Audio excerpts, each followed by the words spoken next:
So this is Jen and Dan from Bodacious Oasis. And just take a little tour around your garden, if that's okay, and show everybody your beautiful setup here. So they've done all raised beds, and they have trees far away from their beds, not unlike my garden. So they don't have that problem getting the tree roots in there.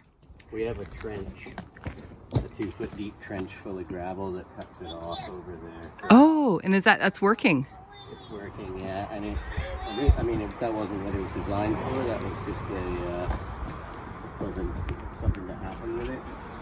Underneath the trench is a perforated pipe for all when we get the heavy rains and everything gets sort of a bit soggy here.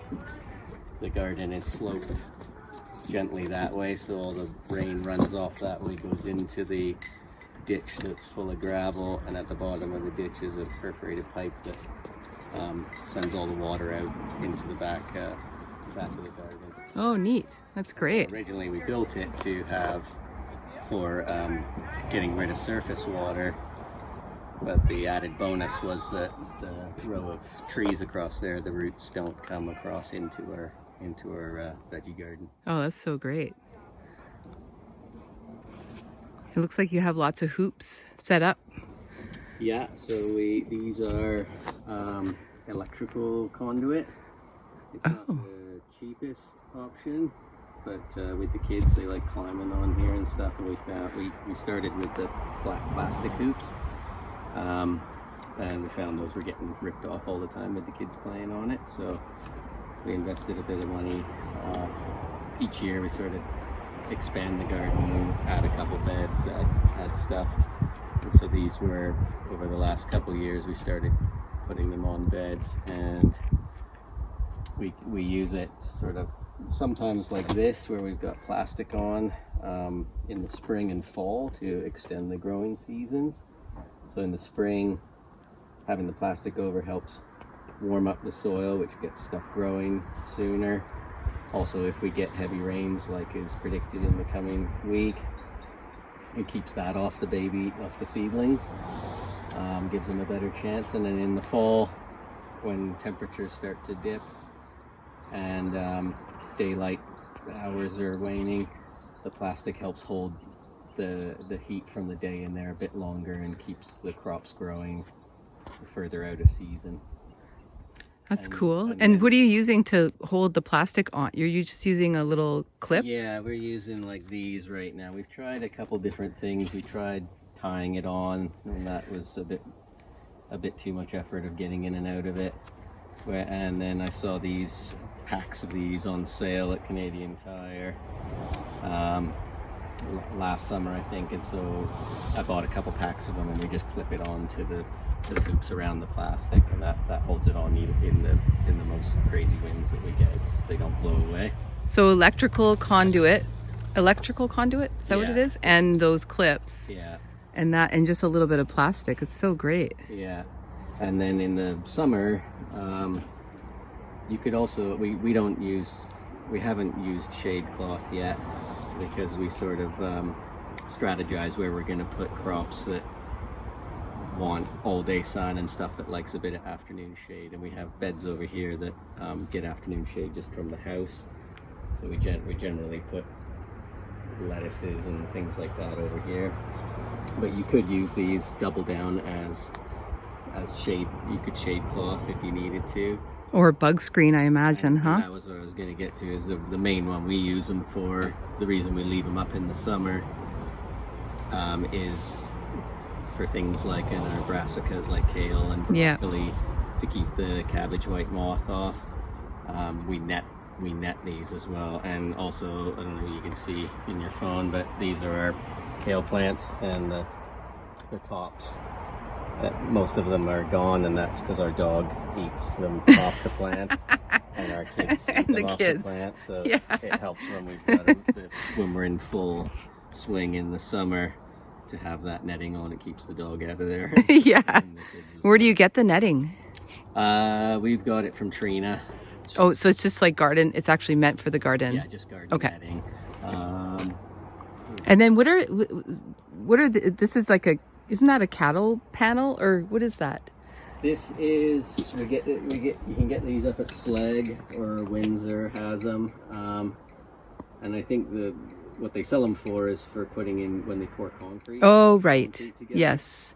And what we use them for is we'll grow vining stuff up, so peas or beans, that kind of stuff. We grow up them, and also they on the beds that we don't have the electrical conduit on yet, we can also drape stuff.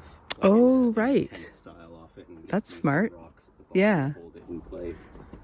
Huh. The real reason we got it was for growing peas and beans, right, and things like that up.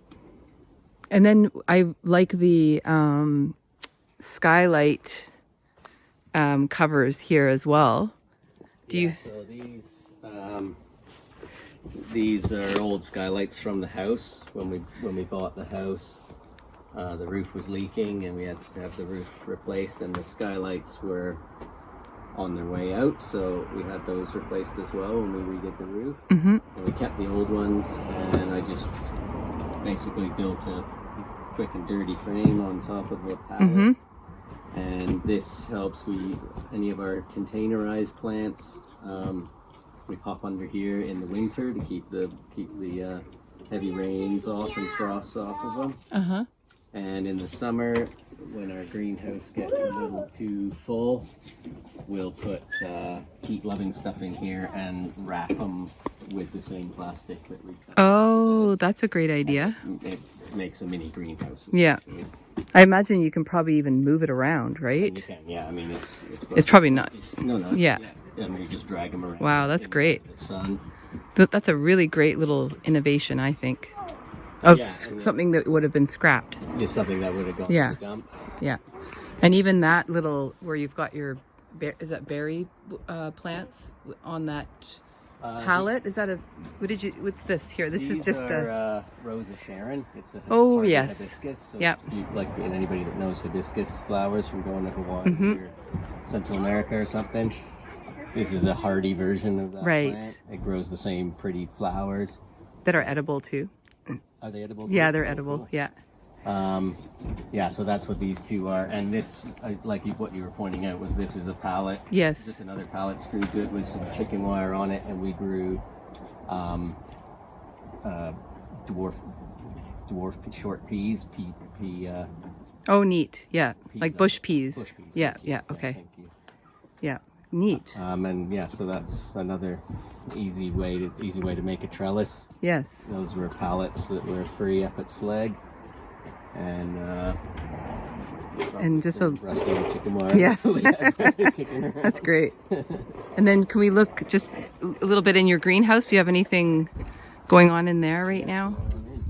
Actually, I don't know if your phone will pick this up. But there's the mesh. Oh yes, I see it. Yeah, I'm not sure if it'll show up, but probably won't show up. But it's if you ask Trina, or any garden center, but try and go to Trina first if you can. Yeah, has Neat. It, and it's got holes big enough so bees and pollinators can get through, but the damaging insects can't get through. Or birds, probably for those birds berries as well. Yeah, exactly. That was the main one. I mean, you can see it's a strawberry bed in there with some weeds, but the other strawberry bed over there as well, we net that once the berries start coming as well, because as you say, the robins and the stellar jays end up getting the lion's share of the berries if you don't net them. That's for sure. Yeah, and those I don't know if you want to see these two. Oh yeah, those are neat. So this is the same idea. It was just like a pallet that I built a rickety old frame onto, and we netted this as well. We have blueberry bushes in big containers, and so once they get producing fruit, we move them into here. Right. We move this into the sun more, move it into here, and net it so that the birds can't get all the blueberries. Oh, it's so great. And then you got a lovely greenhouse with a water catchment that was subsidized by the District of Tofino. Yeah.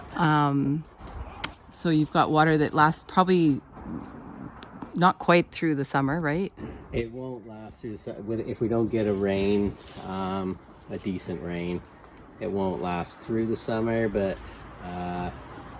we found we have 1,000-gallon tank back there, and with the size of the garden, it lasts about 3 weeks, maybe a month. If you know, the past few years we've had those really hot, dry summers, and so when we have weather patterns like that,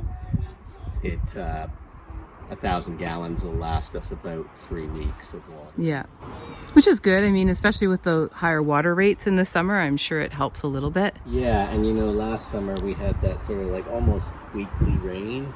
It seemed like last summer we had great weather, but we also had almost one day a week we had rain through the summer, and that seemed to be enough to keep it topped up. So let's see, in the greenhouse, looks like you have a banana. Yeah, banana. Was it out all winter long in your greenhouse? It just stays in the greenhouse, yeah. And unheated? Unheated, yeah. Oh, wow. We leave the door open in the winter as well, yeah, so air can get in. It comes out in the summer and stays outside all summer, and then I think around probably October-ish, we cut the tops off, so you're leaving really that much stock. Right. And then we bring it in here for the winter.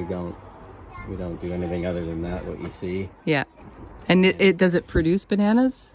Or is it more of an ornamental? It's an ornamental banana. I think this type would produce ornamental bananas. Yeah. They wouldn't be the edible kind. Right. This is a hardy banana. You see, you see in some gardens, if you plant them in the ground, you would do the same thing in the fall. Cut them back, and then wrap them up with like a fleece blanket, and and just to keep the frost off them. Yeah. Nice.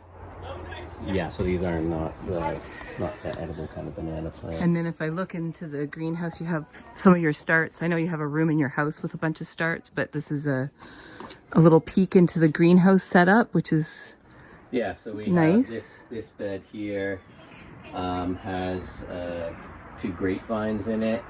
There's a grape up there and a grape growing up here. Yes. And they grow across and the grapes hang.